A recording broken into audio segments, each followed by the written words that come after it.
Hello. It was not that long ago that the mainstream media would present documentary programmes about loneliness, calling it an epidemic, concerned about the numbers of elderly people who are spending Christmas and many other times alone without friends or family.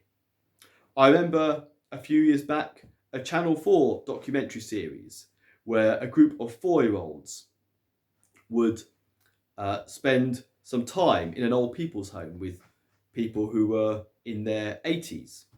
And I remember in particular, there was an old man called Hamish, 88 years old, who only had one leg, and he felt a little bit uncomfortable with the experience at first because he was a long-term bachelor and he wasn't used to being around children.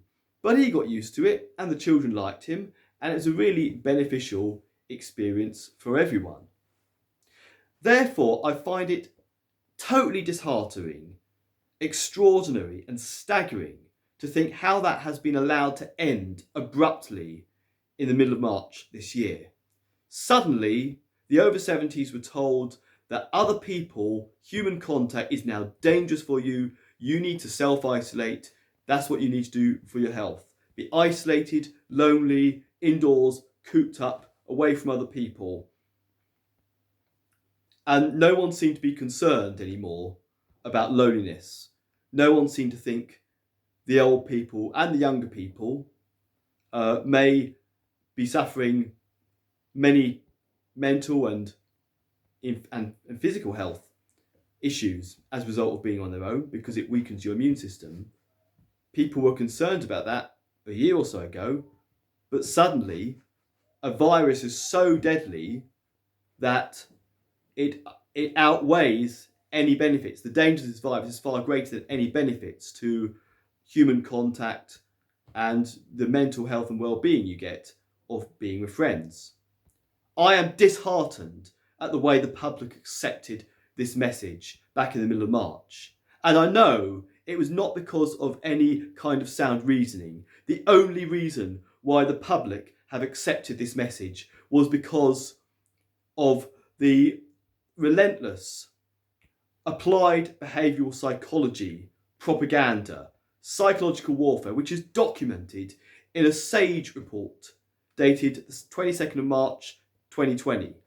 It's all there. It's a case of domestic terrorism. And another thing I'm disheartened about and angry and I feel let down by was the fact that when this whole COVID thing started, we got absolutely not a word of opposition from any establishment institutions, trade unions, mental health organisations, disability groups, various other charities, and all kinds of other businesses and organisations. They did not seek to question the lockdown or the stay-at-home orders. They just blindly accepted it, even though it is obvious that this is going to be harmful and damaging to an awful lot of people, and an awful lot of people many of these groups represent. I'm appalled, and I personally feel let down by the fact these people didn't stand up, the lack of professionals standing up, and it's been left to the ordinary working man, the ordinary man who doesn't have any great deal of influence, who doesn't have any particular position in life to stand up for our rights. I'm appalled. Where are the professionals? These people should be asking the serious questions. They should be demanding proof of claim. They should be demanding the government prove that there actually is a public health emergency that warrants the lockdowns, and that this virus is so deadly that it overshadows any of the normal health benefits you get from human contact, through having friends and a social circle, to having freedom in general. All of these things benefit your immune system. I'm angry and I feel let down. And I say that particularly as someone who's on the autistic spectrum myself. Why didn't organisations like the National Autistic Society or Asthma UK challenge the government? Why did they just blindly accept what the government said and not stand up for their members and the people they represent. Millions of people have been let down by all these organisations that did nothing and failed to put the reins on tyrants. If these organisations had demanded proof and would say that unless you prove that the lockdown and all the related restrictions are absolutely necessary, and there's a very clear end goal by which, when that goal is met, we get back to the old normal. If they had demanded that proof, they would have not got that proof. And then, without that proof, said publicly on their websites, on their literature, we oppose the lockdown, we condemn the government for what they're doing. If that had happened, this would not have been allowed to proceed as it was. The government would have been undermined on day one, and we would have been able to carry on with our lives. A little bit like the poll tax, it had no credibility. All those organisations, trade unions, disability groups, human rights groups, various other charities, police constables and inspectors, other public service institutions, other businesses and corporations, local councils, they should have all been condemning.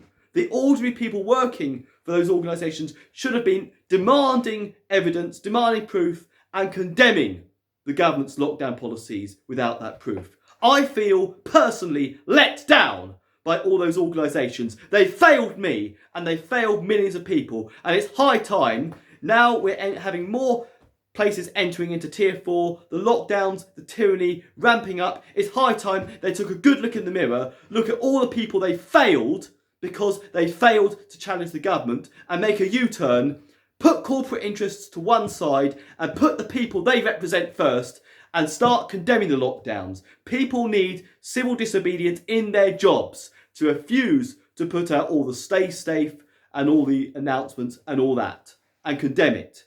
Because any sound reasoning and rational thinking will lead you to realise, at the very least, this is disproportionate, this is damaging, and this regime of lockdowns and everything associated with must be stopped. Thank you for watching.